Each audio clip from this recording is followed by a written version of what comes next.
열왕기상 16장 말씀입니다. 열왕기상 16장은 남유다의 아사왕 제2기간 중에 북이스라엘의 여러 왕들이 계속 이렇게 교체되는 것을 기록한 그런 말씀입니다. 북이스라엘의 왕들이 교체된 이유는 그들이 악했기 때문이고 하나님께서 그들을 이렇게 바꾸셨기 때문에 그렇다 하는 것이죠. 그래서 하나님께서는 악을 행한 자들에 대해서 반드시 이렇게 심판을 하신다 하는 것을 우리가 먼저 깨닫게 됩니다. 그리고 이 북이스라엘의 여러 왕들이 왜 그렇게 자꾸 교체가 되었는가, 그 악은 도대체 무엇인가를 우리가 좀 깊이 생각해 볼 필요가 있습니다. 그런 악을 우리도 자칫 범할 수 있기 때문에, 그리고 이제 그 악이 왕들마다 조금씩 차이가 있습니다. 그래서 어떤 악이 더 흉악한 악인가, 그것도 우리가 좀 구별해서 생각해 볼 필요가 있어요. 그래서 어떤 악이 큰지 오늘 보면, 이제 왕들의 공통적인 악은 자기만 악을 범할 뿐만 아니라 다른 사람들도 악한 길로 가게 하는 것, 이게 큰 죄다. 특히 왕은 지도자인데 백성들을 자꾸 악한 길로 가게 한다면 이거 큰 죄입니다. 우리가 다른 사람을 죄짓게 하는 것은 아주 큰 죄죠. 여기에 2절에 보면은 이제 내 백성 이스라엘에게 범죄하게 하여, 그러니까 이 백성 이스라엘에게 범죄하게 하여, 그러니까 바하사라는 이 왕이 이제 그런 죄를 범했다라고 지적을 하고 있죠. 그래서 이러한 죄, 이스라엘을 범죄케, 13절에 보면 바하사뿐만 아니라 그 아들 엘리의 죄도 그들이 범죄하고 또 이스라엘에게 범죄하게 하여, 그렇게 기록되어 있죠. 그래서 이 남들도 이렇게 죄짓게 하는 것이 큰 죄입니다. 로마서에 보면은 사람이 악해지면 자기가 악한 일을 하고 다른 사람도 그 악한 일을 하도록 끌어들이는 거죠. 우리 다 심리적으로 자기가 범죄하면 옆에 있는 사람도 같이 죄를 져줬으면 하는 거죠. 그러면 어차피 다 죄를 지니까 뭐 좀 위로를 얻기도 하니까, 그 악인의 심리는 자기가 악을 범하고 다른 사람도 악을 범하게 자꾸 만들어가는 것. 그래서 우리 스스로도 그래서는 안 되고, 그렇게 하는 사람을 경계하셔야 됩니다. 그래서 악을 행하는 사람을 가능하면 멀리하는 게 좋겠죠.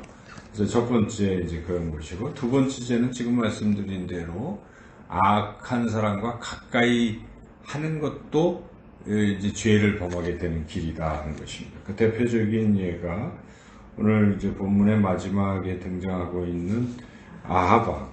아합왕은 이세벨이라는 아내를 얻었기 때문에 아주 그냥 가장 악한 왕으로 기록되고 있습니다. 이세벨이 어떤 여자냐면, 이세벨은 두로 시돈 지방의 공주였는데, 이 아합이 그 여인을 이제 얻어서 결혼을 했는데, 그 이세벨이 우상을 섬겼던 거죠. 우상을 섬기고 또 본성도 아주 악하고, 이세벨이. 그래서 그런 악한 자와 더불어 같이 살다 보니 아합도 더욱 악해졌다 하는 것입니다. 그래서 이 어리석은 사람은 악인의 꾀를 쫓습니다. 악인을 따라갑니다. 시편 1편 말씀에 그 죄인은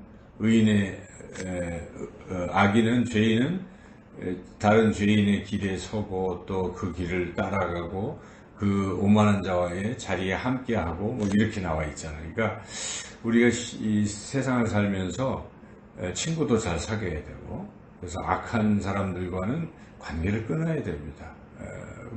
만나면 뭐 하겠어요? 악한 짓만 자꾸 생각하고 나쁜 짓만 해요. 그러니까 그런 관계 뭐 없어도 됩니다. 그런 관계를 끊고, 시편 1편 말씀에는 이렇게 여호와의 말씀을 즐거워하여 그 율법을 주야로 묵상하는 자로다. 저는 시냇가에 심은 나무가 시절을 좇아 과실을 맺고 이렇게 잎사귀가 마르지 않냐고 형통하리라 하는 것처럼 가까이 해야 될 것이 무엇인가? 악과 악인은 멀리하고 우리가 오직 하나님의 말씀과 또 하나님의 사람들을 가까이 할 필요가 있다 하는 것을 우리가 깨닫습니다. 그리고 또 이제 이 오늘 본문에서 또 악한 자의 가장 큰 악은 이 아합 왕이 범한 죄인데, 그는 가까이 하는 악인과 가까이 하는 것보다 악을 행하는 것을 우습게 여기는 죄. 이건 더 이상 어떤 해결책이 없습니다. 여러분, 살인을 밥 먹듯이 하는 사람은 해결책이 없잖아요. 뭐 부지 중에 실수로 살인할 수도 있고, 이거를 회개하고 다시는 그 길에 가지 않겠다는 사람과 한 번 죽이고 또 하고 그냥 쉽게 우리가 범죄도 처음이 어렵지 죄를 한번 짓고 나면 자꾸 쉬워질 수가 있어요.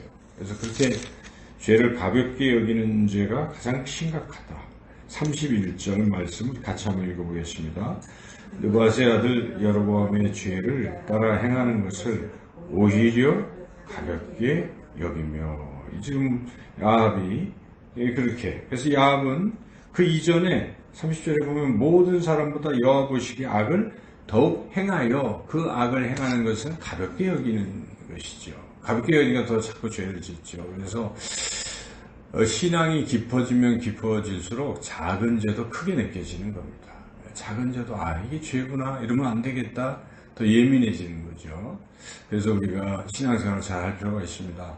더욱더 말씀을 자꾸 읽고 하면 말씀 속에는 하지 말라고 하는 게 많이 있고 또 하라고 하는 게 있는데, 하지 말라고 하는 것을 내가 하는 것도 죄요, 하라고 하는 것을 하지 않는 것도 죄다, 이런 생각이 드니까 뭐 쉬지 말고 기도하라, 범사에 감사하라, 항상 기뻐하라 하는 하나님이 하라고 하시는 명령의 말씀을 우리가 데살로니가 전서 5장 18절 16절에서 그 말씀을 읽다 보면, 내가 좀 힘들어도 하나님 앞에 감사하는 게 옳겠구나 하는 생각이 드는 거죠. 근데 혹시나 힘들었다고 하나님을 원망했거나 뭐 이랬으면 이게 잘못했구나, 죄구나, 이렇게 생각이 돼야 되는 거예요. 근데 그것도 죄로 생각 안 하면 아직도 죄를 가볍게 여긴다, 이런 상태인 거죠. 그리고 쉬지 말고 기도하라 했는데 기도를 쉬는 것도 죄. 사무엘은 내가 이스라엘 백성을 위해서 기도를 쉬는 죄를